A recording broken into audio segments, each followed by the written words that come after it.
ബിസ്മില്ലാഹിർ റഹ്മാനിർ റഹീം അൽഹംദുലില്ലാഹി റബ്ബിൽ ആലമീൻ അല്ലാഹുമ്മ സ്വല്ലി അലാ മുഹമ്മദ് വഅലാ ആലിഹി വസഹ്ബിഹി അജ്മഈൻ അമ്മാ ബഅദ്. കേരള യൂത്ത് കോൺഫറൻസിൻ്റെ സമ്മേളന നഗരിയിലേക്ക് വന്നുകൊണ്ടിരിക്കുന്ന വാഹനങ്ങൾക്ക് വളരെ വ്യവസ്ഥാപിതമായ പാർക്കിംഗ് സൗകര്യങ്ങളും ശാസ്ത്രീയമായ ട്രാഫിക് നിയമങ്ങളും ഇവിടെ നമ്മൾ ആവിഷ്കരിച്ചിട്ടുണ്ട്. കേരളത്തിൻ്റെ തെക്കുഭാഗം മുതൽ ട്രിവാൻഡ്രം മുതൽ അങ്ങ് വടക്ക് ഭാഗം കാസർഗോഡ് നിന്ന് വരെ വരുന്ന ആളുകൾക്ക് വേണ്ടിയുള്ള വളരെ വ്യവസ്ഥാപിതവും ശാസ്ത്രീയമായ നിർദ്ദേശങ്ങൾ, ട്രാഫിക് നിയമങ്ങൾ ഇൻഷാ അല്ലാഹ് ഇവിടെ ഞങ്ങളുടെ ഈ വീഡിയോയിലൂടെ നിങ്ങൾ അറിയിക്കുകയാണ്. ഇതിൻ്റെ നേതൃത്വം നൽകിയ നമ്മുടെ അബ്ദുൽ ഖാലിഖ് അതിൻ്റെ വിഷയങ്ങളിലേക്ക് കടക്കും. അദ്ദേഹത്തെ അത് ക്ഷണിക്കുകയാണ്. അസ്സലാമു അലൈക്കും വറഹ്മത്തുള്ളാഹി. നമ്മുടെ ട്രാഫിക്കിൽ എല്ലാവരും ശ്രദ്ധിക്കേണ്ടുന്ന ഏറ്റവും പ്രധാനപ്പെട്ട കാര്യം പഞ്ചിങ് സ്റ്റേഷനുകൾ എന്നുള്ളതാണ്. 2 പഞ്ചിങ് സ്റ്റേഷനുകളാണ് പ്രധാനമായി നമ്മുടെ മുന്നിലുള്ളത്. അത്തരത്തിലുള്ള ഒരു പഞ്ചിങ് സ്റ്റേഷൻ മുന്നിൽ നിന്നുകൊണ്ടാണ് ഈ വീഡിയോ റെക്കോർഡ് ചെയ്യുന്നത്. ഈ പഞ്ചിങ് സ്റ്റേഷനിലെ നിർദ്ദേശങ്ങൾ കിട്ടിയതിന് ശേഷം മാത്രമാണ് ഓരോ ഭാഗത്തു നിന്ന് വരുന്ന വാഹനങ്ങൾ സമ്മേളന നഗരിയിലേക്ക് പ്രവേശിക്കേണ്ടത്. ഇവിടെ പിന്നെ പഞ്ചിങ് കാര്യങ്ങൾ ഏർപ്പെടുത്തി നമ്മുടെ ബസ്സുമായി ബന്ധപ്പെട്ടുള്ള വിവരങ്ങൾ ഇവിടെ കൈമാറേണ്ടതുണ്ട്. നമുക്ക് പ്രധാനമായി ഈ ഒന്നാമത്തെ പഞ്ചിങ് സ്റ്റേഷന് മുന്നിലാണ് നമ്മളുള്ളത്. ഈ പഞ്ചിങ് സ്റ്റേഷനിലേക്ക് വരുന്ന വാഹനങ്ങൾ മലപ്പുറം വെസ്റ്റ് മുതൽ തെക്കോട്ടുള്ള തിരുവനന്തപുരം വരെയുള്ള ഓരോ ജില്ലകളിൽ നിന്നുള്ള വാഹനങ്ങളാണ് ഈ പഞ്ചിങ് സ്റ്റേഷനിലൂടെ കടന്നു പോവുക. അതോടൊപ്പം തന്നെ പാലക്കാട് ജില്ല, മലപ്പുറം ഈസ്റ്റ് ജില്ലയുടെ പെരുന്തൽമണ്ണ ഭാഗം തുടങ്ങിയ വാഹനങ്ങൾ കോട്ടപ്പടി, കുന്നുമ്മൽ, കിഴക്കേത്തല വഴി കടന്നു വരുന്ന ഓരോ വാഹനങ്ങളും ഈ പഞ്ചിങ് സ്റ്റേഷൻ്റെ മുന്നിൽ വരിവരിയായി നിർത്തി ഇവിടുന്ന് നിർദ്ദേശം കിട്ടിയ ശേഷം മാത്രമാണ് വാഹനത്തിൽ നിന്ന് ആളെ ഇറക്കാൻ വേണ്ടി നമ്മൾ മുന്നോട്ട് പോകേണ്ടതുണ്ട്.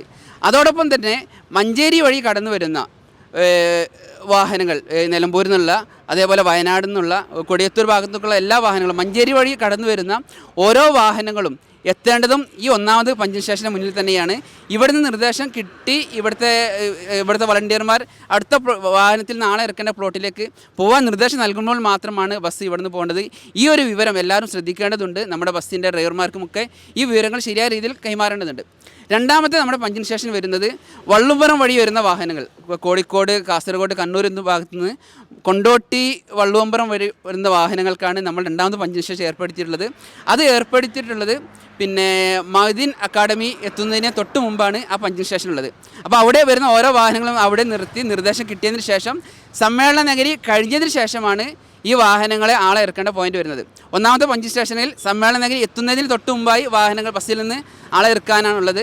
എന്നാൽ രണ്ടാമത്തേതിൽ സമ്മേളന നഗരി കഴിഞ്ഞതിന് ശേഷമാണ് നമുക്ക് വാഹനങ്ങൾ ഇറക്കാനുള്ള പ്ലോട്ടും സ്ഥലങ്ങളും കാര്യങ്ങളൊക്കെ മാർക്ക് ചെയ്തിട്ടുണ്ട്. ആ ഓരോ ഭാഗത്തേക്ക് നമ്മൾ വീഡിയോയിലൂടെ കടന്നു പോകുന്നതാണ്. ഇതോടൊപ്പം തന്നെ പഞ്ചിങ് സ്റ്റേഷൻ 2 പഞ്ചിങ് സ്റ്റേഷനുകൾ നമ്മൾ ഇൻ്റർമീഡിയറ്റായി ഏർപ്പെടുത്തിയിട്ടുണ്ട്. വള്ളംപുറം മഞ്ചേരി വഴി വരുന്ന സമയത്ത് മലപ്പുറം ഗവൺമെൻറ് കോളേജിൻ്റെ മുന്നിൽ ഒരു പഞ്ചിങ് സ്റ്റേഷനുണ്ട്. അതുപോലെ പാലക്കാട് പെരുന്തൽമണ്ണ വഴി വരുമ്പോൾ ജംഗ്ഷൻ എത്തുന്നതിന് മുമ്പ്, Kavungal junction, Kozhikode bypass junction എത്തുന്നതിന് മുമ്പും പഞ്ചിങ് സ്റ്റേഷൻ നമ്മൾ ഏർപ്പെടുത്തിയിട്ടുണ്ട്. ഇതിൽ ശ്രദ്ധിക്കേണ്ട വിഷയം എന്തെന്ന് ചോദിച്ചാൽ, നമുക്ക് ട്രാഫിക് അധികാരികൾ ഒരു കാരണവശാലും മുണ്ടുപറമ്പ് നിന്ന് ബൈപ്പാസിലൂടെ ഒരു വാഹനം കടന്നു പോരുത്. കാറാണെങ്കിലും ബസ്സാണെങ്കിലും സമ്മേളന നഗരത്തിൽ പ്രതിനിധികൾ അതിലൂടെ പ്രവേശിക്കരുത് എന്നുള്ള ശക്തമായ നിർദ്ദേശം ട്രാഫിക് അധികാരികൾ നമുക്ക് നൽകിയിട്ടുണ്ട്. അത് പാലിക്കുക എന്നുള്ളത് നമ്മുടെ ഉത്തരവാദിത്തമാണ്. മഞ്ചേരി പാലക്കാട് ഭാഗത്ത് വരുന്ന ആളുകൾക്ക് ചിലപ്പോൾ എളുപ്പ വഴി മുണ്ടുപറമ്പ് ജംഗ്ഷൻ വഴിയായിരിക്കും. അപ്പോൾ ഇതിലാണ് കടന്നാൽ പോരെ എന്ന് കരുതും. പക്ഷെ അങ്ങനെ കടന്നു കഴിഞ്ഞാൽ നമുക്ക് മൊത്തം ജാമാവുന്ന അവസ്ഥ ഉണ്ടാവുക. അതുകൊണ്ടാണ് പാലക്കാട് മഞ്ചേരി ഭാഗത്ത് വരുന്ന ആളുകൾ നമ്മുടെ കുന്നുമ്മൽ, കോട്ടമ്മൽ, നമ്മുടെ KSRTC വഴി താഴേക്ക് വന്നിട്ട് നമ്മുടെ കോട്ടപ്പടി വഴി എന്ത് ചെയ്യണം, കിഴക്കേത്തല വഴിയാണ് എന്ത് ചെയ്യേണ്ടത്, സമ്മേളന നഗരിയിലേക്ക് അവർ പ്രവേശിക്കേണ്ടത്. അപ്പോൾ ഇവിടെ നിന്നാണ് നമ്മൾ ഈ പഞ്ചിങ് സ്റ്റേഷനിൽ നിന്നാണ് നിർദ്ദേശം കിട്ടുക. ഈ പഞ്ചിങ് സ്റ്റേഷൻ കഴിഞ്ഞാൽ നമുക്ക് ബസ്സുകൾ നിർത്താനുള്ള ഒരു 10-15 പോയിന്റുകളുണ്ട്. അപ്പോൾ ആ പോയിന്റുകളിൽ നിർത്തിക്കൊണ്ട് പ്രതിനിധികളെ നഗരിയിലേക്ക് ഇറങ്ങിക്കഴിഞ്ഞാൽ ബസ് അവിടുന്ന് പാസ് ചെയ്ത് കഴിഞ്ഞാൽ, മുമ്പിലുള്ള ബസ് പോയി കഴിഞ്ഞാൽ ഇവിടെ പഞ്ചിങ് സ്റ്റേഷനിൽ കാത്തു നിൽക്കുന്ന ഓരോ ബസ്സുകളെ അതിന് മുറക്കിങ്ങനെ നമ്മൾ പറഞ്ഞയക്കും. അപ്പോൾ ഇറങ്ങുന്ന സ്ഥലത്തും സമ്മേളന നഗരിയിലേക്ക് മുറിച്ച് കിടക്കുന്ന സ്ഥലത്തും ഒരു പ്രയാസമില്ലാതെ, ബ്ലോക്കില്ലാതെ നമുക്ക് സമ്മേളന നഗരിയിലേക്ക് കടക്കാൻ പറ്റുന്ന നല്ലൊരു ശാസ്ത്രീയമായ ഒരു ഇടപെടലാണിത്. ഇതേപോലെ തന്നെയാണ് നമ്മുടെ കോഴിക്കോട് ഭാഗത്തു നിന്ന് വരുന്ന, കുണ്ടോട്ടി ഭാഗത്തു നിന്നൊക്കെ വരുന്ന ആളുകൾ നമ്മുടെ മൈദൻ സ്ഥാപനങ്ങൾ കഴിഞ്ഞാൽ ഉടനെ അവിടെ ഇതേപോലെ പഞ്ചിങ് സ്റ്റേഷൻ ഉണ്ട്. അവിടെ നിർത്തി കഴിഞ്ഞു നമ്മുടെ സമ്മേളന നഗരിക്ക് തൊട്ടൊരു 300 മീറ്റർ അപ്പുറത്ത് എന്ത് ചെയ്യാൻ പറ്റും, അവിടെ ബസ്സുകളെ ഇറക്കിയിട്ട് പ്രതിനിധിയിലേക്ക് വന്നിട്ട് നേരെ ഇങ്ങോട്ട് ആ ബസ് ഇറക്കി കഴിഞ്ഞതിന് ശേഷം ആ ബസ്സുകൾ നേരെ മുമ്പോട്ടാണ് വരേണ്ടത്. അങ്ങനെ അബ്ദു അല്ലേ? ഇങ്ങോട്ട് ഈ ഒന്നാമത്തെ നമ്മുടെ പഞ്ചിങ് സ്റ്റേഷൻ്റെ കഴിഞ്ഞിട്ടാണ് അത് പാർക്കിംഗ് സൗകര്യങ്ങളിലേക്ക് വരുന്നത്. ഇൻഷാ അല്ലാഹ് അതുമായി ബന്ധപ്പെട്ട കാര്യങ്ങൾ അബ്ദു സൂചിപ്പിക്കും. ഇതിൽ പിന്നെ പഞ്ചിങ് സ്റ്റേഷൻ 1 കടന്നു പോകുന്ന ഓരോ ബസ്സും നമ്മുടെ സമ്മേളന നഗരി കഴിഞ്ഞതിന് ശേഷമാണ് പാർക്കിംഗ് സൗകര്യം ഏർപ്പെടുത്തിയിട്ടുള്ളത്.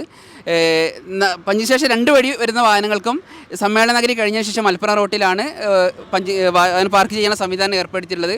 അതുപോലെ ആളെ ഇറക്കാനുള്ള സംവിധാനവും പഞ്ചിങ് സ്റ്റേഷൻ 1 വഴി കടന്നു പോകുന്ന ആളുകൾക്ക് സമ്മേളന നഗരി എത്തുന്നതിന് മുമ്പാണ്. എന്നാൽ പഞ്ചിങ് സ്റ്റേഷൻ 2 വഴി കോഴിക്കോട് ഭാഗത്ത് വരുന്ന വാഹനങ്ങൾക്ക് സമ്മേളന നഗരി കഴിഞ്ഞതിന് ശേഷമാണ് ആളെ ഇറക്കാനുള്ള സംവിധാനം ഏർപ്പെടുത്തിയിട്ടുണ്ട്. ഇതോടൊപ്പം തന്നെ എന്തെങ്കിലും ഒരു ഇഷ്യൂസ് ഇവിടെ ബ്ലോക്ക് അധികം വരുന്ന സാഹചര്യം ഉണ്ടാവണമെങ്കിൽ 2 പഞ്ചിങ് സ്റ്റേഷൻ കൂടി ഇൻ്റർമീഡിയറ്റ് നമ്മൾ നിശ്ചയിച്ചിട്ടുണ്ട്. അതാണ് നേരത്തെ പറയുന്നത്. ഒന്ന് മലപ്പുറം ഗവൺമെൻറ് കോളേജിൻ്റെ മുന്നിൽ പഞ്ചിങ് സ്റ്റേഷൻ 3 ഉണ്ട്.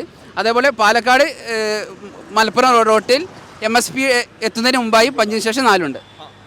അതായത് നമ്മുടെ ഈ പാലക്കാടും അതേപോലെ മലപ്പുറം ഈസ്റ്റ് മഞ്ചേരി ഭാഗം അതേപോലെ നമ്മുടെ വയനാട് നിന്ന് വരുന്ന പിന്നെ താമരശ്ശേരി വഴി മുക്കം അരീക്കോട് നിന്ന് വരുന്ന ബസ്സുകളൊക്കെ നമ്മൾ ഒരേ പഞ്ചിങ് സ്റ്റേഷനിലേക്കാണ് വരുന്നത്. അപ്പോൾ ഒരേ സമയത്ത് ഒരുപാട് ബസ്സുകൾ വന്ന് ഇവിടെ ഒരു ബ്ലോക്ക് ആവുന്ന സാഹചര്യം ഉണ്ടെങ്കിൽ മാത്രമാണ് നമ്മൾ എന്ത് ചെയ്യാം, നമ്മുടെ പിന്നെ മുണ്ടുപറമ്പ് ബൈപ്പാസിൽ അവിടുത്തെ ഒരു സൗകര്യം നമ്മൾ ഉപയോഗപ്പെടുത്തുന്നു. കാരണം നമ്മുടെ ട്രാഫിക് അധികാരികൾ, പോലീസ് അധികാരികൾ ശക്തമായ നിർദ്ദേശം നമ്മൾ നൽകിയിട്ടുണ്ട്. നമ്മുടെ മുണ്ടുപറമ്പ് ബൈപ്പാസിൽ ബസ്സുകൾ നിർത്തുകയോ ഇറക്കുകയോ ചെയ്യുന്ന സാഹചര്യം ഉണ്ടാവരുത് എന്ന്. അതുകൊണ്ടാണ് നമ്മൾ ഈ സൗകര്യം ചെയ്തിട്ടുള്ളത്. ആ സമയത്ത് അവിടുത്തെ വോളണ്ടിയേഴ്സിൻ്റെ നിർദ്ദേശപ്രകാരം നമുക്ക് എന്ത് ചെയ്യാം, അവിടെ വരുന്ന ഇവിടെ ഒരു വലിയൊരു ജാം വരികയാണെങ്കിൽ പരിഹരിക്കാൻ വേണ്ടി മാത്രം നമ്മൾ ആ സൗകര്യം ഉപയോഗപ്പെടുത്തേണ്ടത്. പഞ്ചിങ് സ്റ്റേഷൻ കടന്ന് വരുന്ന വാഹനങ്ങൾക്ക് 10 പോയിന്റുകളാണ് ബസ് ബേകൾ നമ്മൾ അറേഞ്ച് ചെയ്തിട്ടുള്ളത്. ഈ ബസ് ബേകളിലാണ് ഓരോ പ്രതിനിധികളെയും ബസ്സിൽ നിന്ന് ഇറക്കേണ്ടത്. ഇപ്പോൾ നമ്മളിതാ 1J ബസ് പോയിൻ്റാണ്. ഇങ്ങനെ 10 പോയിന്റുകൾ 1J 1I 1A മുതൽ 1J വരെയുള്ള 10 ബസ് പോയിന്റുകളാണ് ആളുകളെ ഇറങ്ങാൻ വേണ്ടി അറേഞ്ച് ചെയ്തിട്ടുള്ളത്. ഇവിടെ ഓരോ ബസ്സിൽ നിന്നും പ്രതിനിധികളെ ഇറക്കുകയും ഈ പ്രതിനിധികൾ റോഡ് മുറിച്ച് എതിർവശത്തേക്ക് കടക്കേണ്ടത് ഓരോ ഭാഗത്തും സീബ്ര ലൈൻ ഉണ്ട്. ഈ സീബ്ര ലൈനിലൂടെ മാത്രമാണ് പ്രതിനിധികൾ റോഡ് മുറിച്ച് കടക്കേണ്ടത്.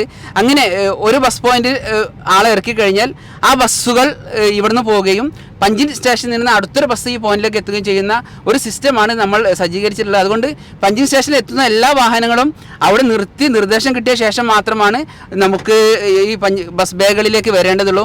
10 ബസ് പോയിന്റുകൾ ഓരോ ഭാഗത്തും ഒരേ സമയം 10 ബസ്സിൽ നിന്ന് ആളെ ഇറക്കാനുള്ള സംവിധാനമാണ് നമ്മൾ ക്രമീകരിച്ചിട്ടുള്ളത്. ഇനി നമ്മൾ സമ്മേളന നഗരിയിൽ നിന്ന് സമ്മേളനത്തിന് ശേഷം എങ്ങനെയാണ് തിരിച്ചു പോകേണ്ടത് എന്ന കാര്യമാണ് നമ്മൾ പറയുന്നത്. നമ്മൾ സമ്മേളന നഗരിയിൽ വ്യത്യസ്തമായ ഭാഗങ്ങളിൽ ഇൻഷാ അല്ലാഹ് നമ്മൾ ജില്ലകളുടെ ഓരോ ബോർഡ് വെച്ചിട്ടുണ്ടാവും. എറണാകുളം ജില്ലക്കാർ നിൽക്കേണ്ട സ്ഥലം, മലപ്പുറം വെസ്റ്റ്, അങ്ങനെ ഓരോ ജില്ലക്ക് വലിയ ബോർഡുകൾ അവിടെ സ്ഥാപിച്ചിട്ടുണ്ടാവും. ഭക്ഷണം മുൻകൂട്ടി ബുക്ക് ചെയ്ത ആളുകളുണ്ട്. ഭക്ഷണം കിട്ടുന്ന കൗണ്ടറുകളിൽ നിന്ന് ഭക്ഷണം കോർഡിനേറ്റർമാർ വാങ്ങിച്ച് അവരുടെ ജില്ലയുടെ മണ്ഡലത്തിൻ്റെ ഭാഗത്തുകൾ കൊണ്ടുപോയി ഭക്ഷണം കഴിച്ച് ആ സമയത്ത് നമ്മുടെ റോഡിൻ്റെ 2 സൈഡിലുമായിട്ട്, അതായത് തെക്കോട്ട് പോകുന്ന ഭാഗങ്ങളിൽ റോഡിൻ്റെ സൈഡിലായിട്ട് ഏകദേശം ഒരു 80ഓളം ബസ്സുകൾ നിർത്തും. ആ ബസ്സുകളുടെ ഓർഡർ നമ്മളിവിടെ അനൗൺസ്മെൻറ്റ് ചെയ്യും. ഇന്ന ഫ്രണ്ടിലോ നമ്പർ 1 ഇന്ന മണ്ഡലമാണ്, ഇന്ന ബസ് നമ്പറാണ് എന്നിവ അനൗൺസ് ചെയ്യും. ആ സമയത്ത് മാത്രമേ നമ്മൾ സമ്മേളന നഗരിയിൽ നിന്ന് റോഡിലേക്ക് കയറാൻ പാടുള്ളൂ. അങ്ങനെ ഒരേ സമയത്ത് നമുക്ക് ഈ 80 ബസ്സുകൾ ഒരു സൈഡിലേക്ക് പോവാം.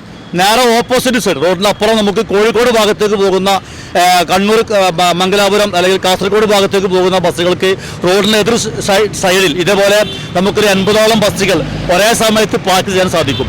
അത് നിർദ്ദേശങ്ങൾ ലഭിച്ചതിന് ശേഷം മാത്രമാണ് നമ്മുടെ പ്രതിനിധികൾ സമ്മേളന നഗരിയിൽ നിന്ന് റോഡിലേക്ക് കയറാൻ പാടുള്ളൂ. നിങ്ങളിപ്പോൾ ഇവിടെ കാണുന്നുണ്ടാവും, ഇവിടെ തിരക്കേറിയ ഒരു ഹൈവേ ആണ്, പാലക്കാട് ഹൈവേ ആണിത്. അപ്പോൾ നിർദ്ദേശങ്ങൾ പാലിക്കാതെ നമ്മുടെ ഇഷ്ടപ്രകാരം നമ്മൾ റോഡിലേക്ക് കയറുകയാണെങ്കിൽ നമ്മൾ മാത്രമല്ല സമ്മേളന നഗരി വന്ന എല്ലാവരും തിരിച്ചു പോകാൻ പ്രയാസപ്പെടും. നമുക്ക് കോഴിക്കോട് സമ്മേളനത്തിൽ നിന്ന് വിഭിന്നമായി നമുക്ക് തിരിച്ചു പോകാൻ 4 ഏരിയകളായിട്ട് തിരിച്ചിട്ടുണ്ട്. ഒന്ന് വടക്കോട്ടും, ഒന്ന് തെക്കോട്ടും, ഒന്ന് നമുക്ക് കിഴക്കോട്ടും പാലക്കാട് ഭാഗത്തേക്ക് മഞ്ചേരി ഭാഗത്തേക്ക് പോകാൻ പറ്റുന്ന നമ്മുടെ മുണ്ടുപറമ്പ് ബൈപ്പാസ് റോഡിൽ തിരിച്ചു പോകാൻ സാധിക്കും.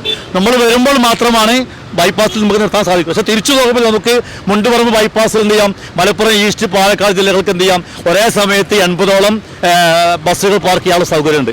അങ്ങനെ ഒറ്റ ടൈമിൽ 240ഓളം ബസ്സുകൾക്ക് എന്ത് ചെയ്യാൻ പറ്റും, തിരിച്ചു പോകാൻ പറ്റുന്ന രൂപത്തിൽ നമ്മൾ പ്ലാനിങ്ങുകൾ ചെയ്തിട്ടുണ്ട്. കൂടുതൽ കാര്യങ്ങളിലേക്ക് അത് കൂടിച്ചേർക്കും. ഇതിൽ കാർ പാർക്കിംഗ് ശ്രദ്ധിക്കേണ്ടത്, കാർ നിർത്തുന്ന സ്ഥലങ്ങളിൽ ഒരിക്കലും ജംഗ്ഷൻ ടച്ച് ചെയ്യാത്ത രൂപത്തിൽ നമുക്ക് ഏത് നാട്ടിലേക്കാണ് പോകുന്നത്, കോഴിക്കോട് ഭാഗത്തേക്കാണെങ്കിലും മലപ്പുറം ഭാഗത്തേക്കാണെങ്കിലും ഈ തിരക്കേറിയ ചിക്കിങ് ജംഗ്ഷൻ ഇത് ടച്ച് ചെയ്യാത്ത രൂപത്തിൽ പോകുന്ന രൂപത്തിലാണ് നമ്മൾ ട്രാഫിക് ക്രമീകരണങ്ങൾ ഒരുക്കിയിട്ടുള്ളത്. അപ്പോൾ ആ ഒരു കാർ പാർക്കിൻ്റെ വിഷയത്തിൽ നല്ലൊരു ശ്രദ്ധ ഉണ്ടാകണം. മറ്റൊന്ന് ഇതേപോലെയുള്ള തിരക്കിട്ട ജംഗ്ഷനിൽ നമ്മൾ ചെറിയ ഒരു അശ്രദ്ധ കാണിച്ചാൽ അത് മൊത്തത്തിൽ സമ്മേളനത്തെയും പതിനായിരക്കണക്കിന് ആളുകളുടെ യാത്രയും ബാധിക്കാൻ സാധ്യതയുണ്ട് എന്നുള്ള ഒരു ഉത്തമ ബോധം നമ്മുടെ ഓരോ പ്രതിനിധികൾക്കും ഓരോ വാഹനത്തിൽ വരുന്ന ആളുകൾക്കും ഉണ്ടാവേണ്ടതുണ്ട്. മറ്റൊന്ന് ശ്രദ്ധിക്കേണ്ട വിഷയം, ഈ വാഹനങ്ങളുമായി ബന്ധപ്പെട്ട വിശദമായ വിവരങ്ങൾ നമ്മൾ വിസ്ഡം ഗൈഡിൽ എൻ്റർ ചെയ്യണമെന്ന് പറഞ്ഞിരുന്നു. അത് കോർഡിനേറ്റർമാർ വളരെ സമയബന്ധിതമായി എൻ്റർ ചെയ്യേണ്ടതുണ്ട്. അതോടൊപ്പം തന്നെ ഒരു ഗൂഗിൾ ഫോം ബസ് കോർഡിനേറ്റർ നൽകിയിട്ടുണ്ട്. ബസ് പുറപ്പെട്ട ഉടനെ അതിലെ വിവരങ്ങൾ കൂടി പൂർത്തിയാക്കേണ്ടതുണ്ട്. അതോടൊപ്പം തന്നെ സമ്മേളന നഗരിയിൽ നിന്ന് കിട്ടുന്ന നിർദ്ദേശങ്ങൾ പൂർണ്ണമായും പാലിച്ചാൽ വലിയൊരു പ്രയാസമില്ല. കുറഞ്ഞ സമയം കൊണ്ട് മൊത്തം പ്രതിനിധികൾക്ക് ഒരേ സമയം 240 ബസ്സിലെ ആളുകൾക്ക് പോകാനുള്ള ഒരു ക്രമീകരണമാണ് ഇൻഷാ അല്ലാഹ് ഉദ്ദേശിക്കുന്നത്. എല്ലാവരും സഹകരിക്കുമെന്ന് പ്രതീക്ഷിക്കുന്നു. നമുക്ക് തീർച്ചയായിട്ടും ഒരു 5 ഘട്ടമായി അല്ലെങ്കിൽ ഒരു 6 ഘട്ടമായിട്ട് നമുക്ക് തിരിച്ചു പോകാൻ സാധിക്കും.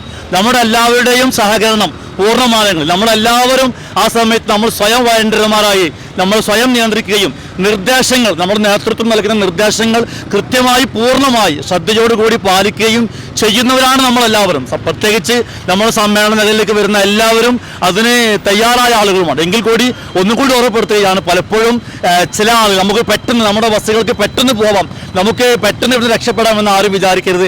അങ്ങനെ ഓരോ ആളുകളും വിചാരിക്കുകയും അങ്ങനെ സ്വന്തമായ ഒരു ആസൂത്രണം ചെയ്യുമ്പോഴാണ് മൊത്തത്തിൽ നമ്മുടെ ട്രിവാൻഡ്രം മുതൽ മംഗലാപുരം വരെ കാസർഗോഡ് വരെ വന്നിട്ടുള്ള മുഴുവൻ പ്രതിനിധികളും പ്രയാസപ്പെടുന്ന അവസ്ഥയ്ക്ക് എത്തും. അതുകൊണ്ട് ഒന്നുകൂടി ഞങ്ങൾക്ക് ഊന്നി പറയാനുള്ളത്, ഇത്രയും ശാസ്ത്രീയമായ പ്ലാനുകൾ ഉണ്ടാക്കിയിട്ടുണ്ട്. വിജയിക്കണമെങ്കിൽ സമ്മേളന നഗരിയിൽ വരുന്ന ഓരോ ആളുകളുടെയും പൂർണ്ണമായ സഹകരണവും പ്രാർത്ഥനയും ഉണ്ടാവണം. എങ്കിൽ മാത്രമേ ഇത് നമുക്ക് പൂർണ്ണമായ വിജയത്തിലേക്ക് എത്തിക്കാൻ സാധിക്കുകയുള്ളൂ. അള്ളാഹു അനുഗ്രഹിക്കുമാറാവട്ടെ. അസ്സലാമു അലൈക്കും വറഹ്മത്തുള്ളാഹി വബറകാതുഹു.